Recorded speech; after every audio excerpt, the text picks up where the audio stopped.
ভারতীয় ভিসা কেন্দ্র আজ বেলা 2টা থেকে অনির্দিষ্টকালের জন্য বন্ধ হয়ে যাচ্ছে।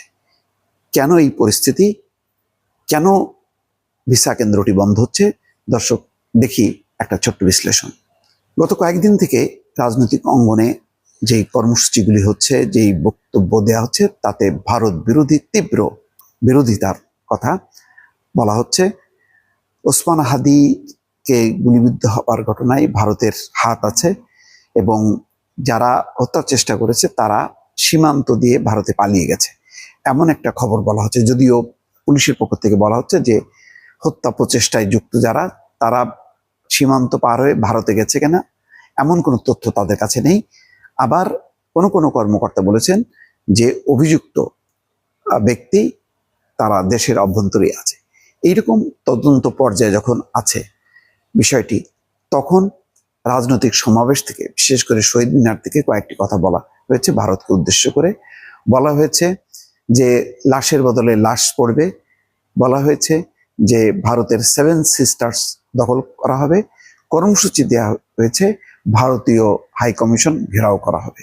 সব মিলিয়ে পরিস্থিতি যে পর্যায়ে উন্নীত হয়েছে তার প্রেক্ষিতে হয়তো ভারতীয় ভিসা কেন্দ্র বন্ধ করা হয়েছে।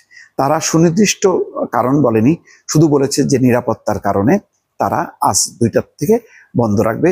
যে সমস্ত শিডিউল ছিল তারা পরবর্তীতে তারিখ দেবে। তার মানে দর্শক বুঝতেই পাচ্ছেন, এমনিতেই ভারতীয় ভিসা কেন্দ্র সাধারণভাবে পর্যটন ভিসা দিচ্ছিল না, ব্যবসায়ীদের ভিসা দিচ্ছিল না, শুধুমাত্র জরুরি অফিসিয়াল এবং মেডিকেল ভিসা তারা ইস্যু করছিল। এখন এই ঘোষণার পর আরো অবরুদ্ধ হয়ে গেল, আরো অনিশ্চিত হয়ে গেল।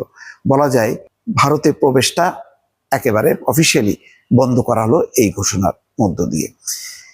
এবং পাশাপাশি আর একটা ঘটনা নিশ্চয়ই দেখেছেন যে 2-3 দিন আগে হঠাৎ করে ভারতীয় হাইকমিশনার প্রণব বর্মাকে পররাষ্ট্র মন্ত্রণালয়ে তলব করা হলো। সেখানে 3টি বিষয় উপস্থাপন করা হলো।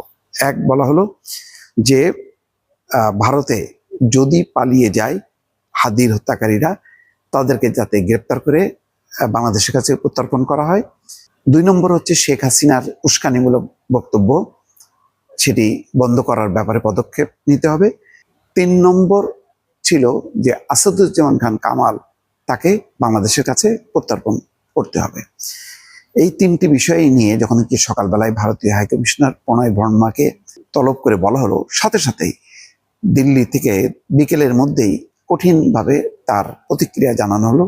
বলা হলো যে বাংলাদেশে অস্থিতিশীলতার কোনো কার্যক্রম ভারত করছে না, বরং ভারত চায় বাংলাদেশে একটি অবাধ, নিরপেক্ষ, শান্তিপূর্ণ, অন্তর্ভুক্তিমূলক নির্বাচন হোক।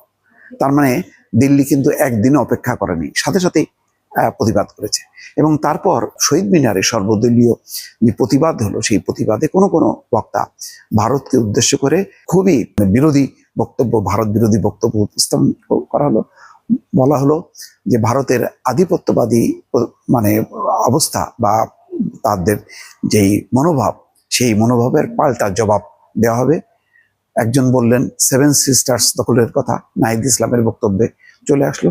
আরো নানা বক্তব্য ঘুরে ফিরে ভারত বিরোধী বক্তব্য এমনভাবে উপস্থাপন করলো যে পুরো বিষয়টি মানে এক ধরনের উত্তেজনাকর পরিস্থিতির দিকে নিয়ে গেল। এবং তারপর পরই ভারতীয় হাইকমিশন ঘেরাও করা হবে বলে ঘোষণা করা হলো। সব মিলিয়ে পরিস্থিতি কিন্তু ভারত ভালোভাবে এটি গ্রহণ করছে না। এবং কিছুদিন এমনিতেই সম্পর্কের একটি তলানি অবস্থা, খুব বেশি এক্সচেঞ্জ হচ্ছিল না। তবে ভারত আশা করছিল যে রাজনৈতিক পট পরিবর্তন হলে, অর্থাৎ নির্বাচিত সরকার আসলে তখন হয়তো পরিস্থিতি স্বাভাবিক হবে, সেই প্রত্যাশাই ছিল। এই জন্য ভারতের পক্ষ থেকে নির্বাচনের উপর জোর দেওয়া হচ্ছিল। কিন্তু তার আগেই ওসমান হাদির হত্যার চেষ্টাকে ঘিরে একটা অনাকাঙ্ক্ষিত পরিস্থিতি তৈরি হলো, অপ্রত্যাশিত একটি অবস্থা তৈরি হলো, যে অবস্থায় ভারত এবং বাংলাদেশের মধ্যে একটি উত্তেজনাকর পরিস্থিতি আবার ফিরে আসলো। এবং এই পরিস্থিতির মধ্যেই ভারতীয় ভিসা কেন্দ্র বন্ধ করা হলো।